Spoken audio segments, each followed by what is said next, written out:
नमस्कार दोस्तों। जय श्री राम, जय सीताराम, जय जय हनुमान, जय बागेश्वर धाम।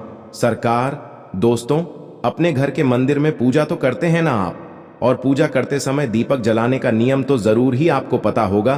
तो जिस दीपक को आप भगवान का नाम लेकर जलाते हैं, कहीं वह दीपक कुछ गलत संकेत तो नहीं दे रहा? क्या आपके दीपक की बाती पूरी जल जाती है, या फिर उसमें घी और अधजली बाती बची रह जाती है? और कहीं आपके दीपक की बाती पर फूल तो नहीं बनता? और तो और दीपक की बाती पर फूल बन जाने का क्या मतलब होता है? तो क्या आप जानते हैं कि दीपक की बाती का पूरा जल जाना और बच जाना क्या संकेत देता है? कहीं आपके जीवन की सभी परेशानियों की वजह आपके जलाए हुए दीपक से तो नहीं जुड़ी हुई हैं? कहीं आप पहले से जले हुए दीपक में तो बाती नहीं जलाते? और क्या आपके पूजा का दीपक पुराना है या नया है? आखिर कितने सालों से उस दीपक का इस्तेमाल कर रहे हैं? कहीं आपकी भी तो आदत नहीं हर थोड़े दिनों बाद दीपक को बदल देने की? तो दोस्तों, आपको जानकर हैरानी होगी कि अपने पूजा के मंदिर में दीपक जलाते समय अगर यह गलतियां कर दी तो इनके परिणाम हमको भुगतने ही होते हैं। और दीपक की बाती का पूरा जल जाना और बाती का बच जाना भी अलग अलग संकेत देता है, जो हमारे लिए जानना बहुत जरूरी है। तो इन्हीं सब बातों को जानने के लिए इस वीडियो में आखिर तक हमारे साथ बने रहिए। दोस्तों, स्वागत है आपका द शास्त्र टीवी पर। आगे बढ़ने से पहले अगर आप भी बालाजी धाम के सच्चे भक्त हैं तो इस वीडियो को एक लाइक जरूर कर दें, जिससे कि श्री बागेश्वर बालाजी की कृपा आप पर सदैव बनी रहे। और हो सके तो अपने दोस्तों, रिश्तेदारों के साथ वीडियो को ज्यादा से ज्यादा शेयर जरूर कर दें, ताकि वो भी बालाजी महाराज की कृपा प्राप्त कर सके।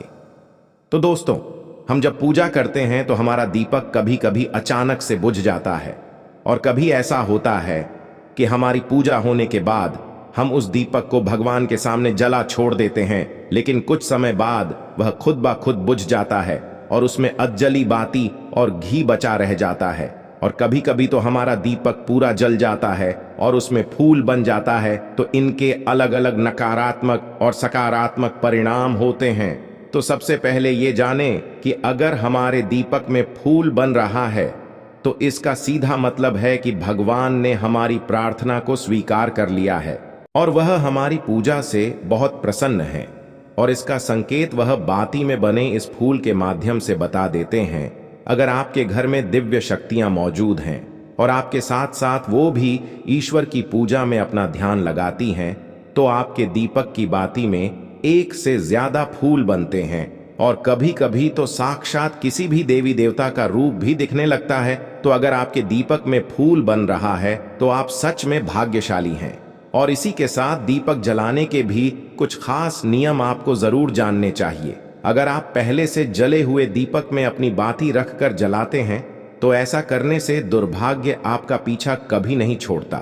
अगर दीपक में पहले जली हुई बाती की राख या फिर रुई और कालोंच है और आपने अपनी बाती उसी में रखकर जला दी है, तो ऐसा करने से भगवान आपसे प्रसन्न होने की बजाय आपसे नाराज हो जाते हैं और आपको इसके बहुत ही भयानक परिणाम देखने को मिलते हैं। आपके बनते हुए काम बिगड़ने लगते हैं, आपके तिजोरी का धन खर्च होने लगता है, और तो और आपके धन आने के सारे रास्ते भी बंद हो जाते हैं। तो दोस्तों, हमेशा ये ध्यान रखें कि जब भी आप दीपक जलाएं, आप हमेशा साफ सुथरे दीपक का ही इस्तेमाल करें। इसी के साथ कुछ लोगों की आदत होती है कि वह हर थोड़े दिन बाद अपने दीपक को बदल देते हैं। तो इस पर गुरुजी का कहना है कि आप जिस दीपक में पूजा करते हैं, आप उसको कभी मत बदलिए। आप उस दीपक को सिद्ध हो जाने दीजिए। जब कोई दीपक रोजाना भगवान के सामने जलता है तो धीरे धीरे वक्त के साथ वो सिद्ध हो जाता है। भगवान की सकारात्मक ऊर्जा उस दीपक में आ जाती है, और जब भी आप वो दीपक जलाते हैं, आपका तन और मन दोनों पवित्र हो जाता है। तो आप हर रोज उस दीपक को साफ कीजिए, फिर उसमें बाती रखकर जलाएं। आप जितनी बार भी दीपक जलाएं, उतनी बार उस दीपक को साफ करके बार बार उसी में बाती जलाएं। लेकिन अगर आप गलती से भी उस दीपक को बदलते हैं तो आपकी तरक्की में रुकावट आ सकती है। तो गुरुदेव का कहना है कि आप अपने दीपक को कभी भी मत बदलिए। लगातार 10 साल 20 साल तक आप उसी दीपक में लगातार बाती जलाएं। इससे आपके दीपक सिद्ध हो जाएगा। और आप इसका चमत्कार अपने घर में भी देख सकते हैं। अगर आपके घर में कोई भी रोगी हो, बीमार हो, या किसी का बुखार नहीं जा रहा हो, तो आप इस दीपक को थोड़ी देर के लिए किसी पानी के बर्तन में डालिए और अब उस रोगी को ये पानी पिला दीजिए। 10 से 15 मिनट के भीतर उसका बुखार उतर जाएगा।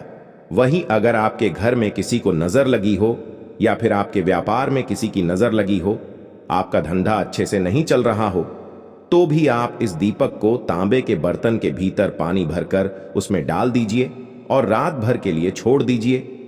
अगले दिन सुबह पानी का छिड़काव अपने घर में और अपनी दुकान पर करिए। ऐसा करने से आपको साफ साफ परिणाम दिखाई देंगे, क्योंकि जब हम लगातार एक ही वस्तु का प्रयोग अपने पूजा में करते हैं तो वह वस्तु शुद्ध हो जाती है। भगवान की जो ऊर्जा होती है वह उस वस्तु में समा जाती है।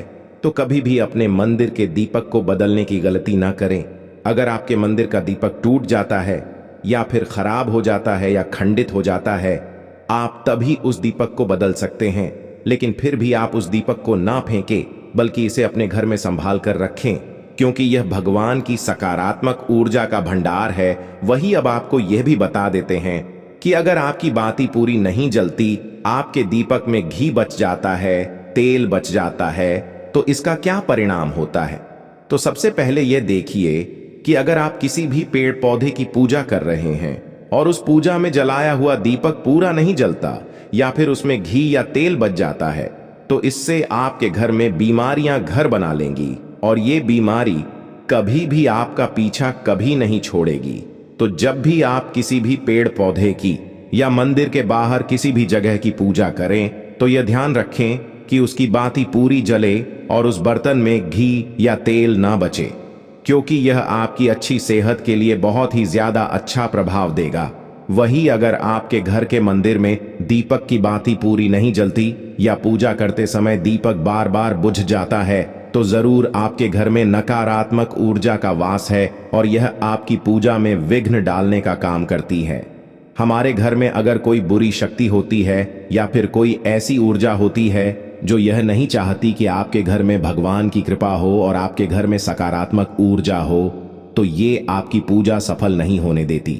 क्योंकि दोस्तों, एक वातावरण में एक ही तरह की ऊर्जा रह सकती है, या तो सकारात्मक या फिर नकारात्मक, और जो बुरी शक्तियां होती हैं ये कभी नहीं चाहती कि आपके घर में देवीय शक्ति का वास हो। क्योंकि अगर आपके घर में भगवान ने अपनी कृपा की, तो उन बुरी शक्तियों और ऊर्जा को आपके घर से जाना पड़ेगा। तो ये बुरी शक्तियां हमेशा इसी कोशिश में रहेंगी कि आपकी पूजा में रुकावट आए, और इन्हीं के प्रभाव से हमारा दीपक बार बार बुझ जाता है या फिर हमारे दीपक की बाती पूरी नहीं जलती। तो इस सब से बचने के लिए आपको क्या करना है कि सच्चे मन से भगवान का स्मरण करना है, और जब भी आप दीपक जलाएं तो भगवान से सबसे पहले यह प्रार्थना करें कि आपके आसपास जितनी भी नकारात्मक ऊर्जा हो वह आपसे दूर रहे, आप पर बनी रहे। साथ ही साथ ऐसी शक्तियों से बचने के लिए जब भी आप दीपक जलाएं तो गंगा जल से एक गोल घेरा बना लें और इस गोल घेरे में दीपक को रखें। क्योंकि दोस्तों, गंगा जल बहुत ही पवित्र माना गया है और महादेव का वरदान भी गंगा जल को मिला हुआ है।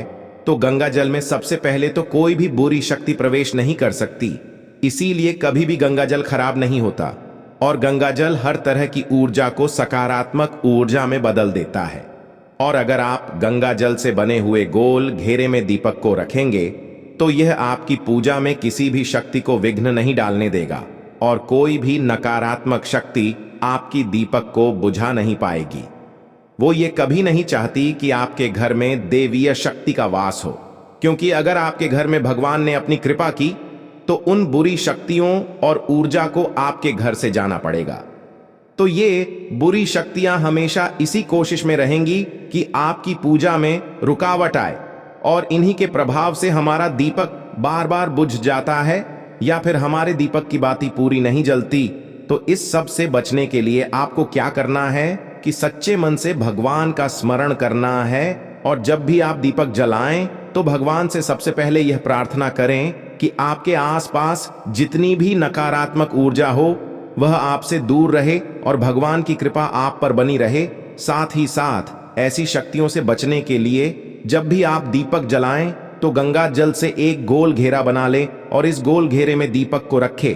क्योंकि दोस्तों, गंगा जल बहुत ही पवित्र माना गया है और महादेव का वरदान भी गंगा जल को मिला हुआ है, तो गंगा जल में सबसे पहले तो कोई भी बुरी शक्ति प्रवेश नहीं कर सकती, इसीलिए कभी भी गंगा जल खराब नहीं होता और गंगा जल हर तरह की ऊर्जा को सकारात्मक ऊर्जा में बदल देता है। और अगर आप गंगा जल से बने हुए गोल घेरे में दीपक को रखेंगे तो यह आपकी पूजा में किसी भी शक्ति को विघ्न नहीं डालने देगा और कोई भी नकारात्मक शक्ति आपकी दीपक को बुझा नहीं पाएगी और आप निर्विघ्न अपनी पूजा संपन्न कर पाएंगे और देवीय शक्तियां भी आपके जीवन में अपनी कृपा और आशीर्वाद बनाए रखेंगी। तो उम्मीद करते हैं कि आपको गुरुजी के बताए हुए जो जानकारी हमने आज के वीडियो में बताए आपके लिए शुभ फलदायी होंगे और बालाजी महाराज हर संकट से आपकी रक्षा जरूर करेंगे।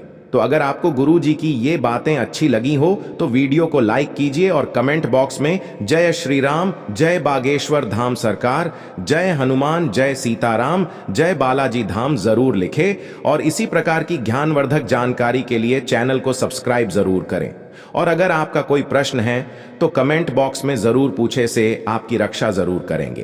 तो अगर आपको गुरुजी की ये बातें अच्छी लगी हो तो वीडियो को लाइक कीजिए और कमेंट बॉक्स में जय श्री राम, जय बागेश्वर धाम सरकार, जय हनुमान, जय सीताराम, जय बालाजी धाम जरूर लिखें और इसी प्रकार की ज्ञानवर्धक जानकारी के लिए चैनल को सब्सक्राइब जरूर करें। और अगर आपका कोई प्रश्न है तो कमेंट बॉक्स में जरूर पूछें।